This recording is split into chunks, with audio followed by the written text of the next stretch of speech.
మాత పితా జ్ఞానం ధర్మో భ్రాత దయా సఖ శాంతి పత్ని క్షమా పుత్ర షడైతే మమ బాంధవాహ. మిత్రమా, ఈ శ్లోకం సమస్త మానవ కోటిని ఉద్దేశించి బోధిస్తుంది.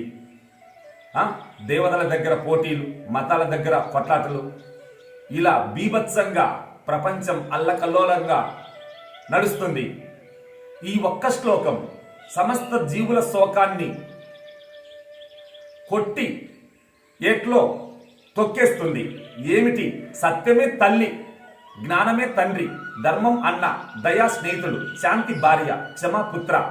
ఏ మతం వాడైనా దండం పెట్టి నెత్తిన పెట్టుకోవాల్సిన దివ్య కిరీటం ఈ శ్లోకం.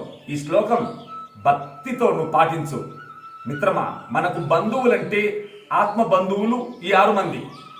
కామక్రోధ లోభ మోహ మద మత్సరాలు, ఇవే భయంకర శత్రువులు. ఓం స్వస్తి.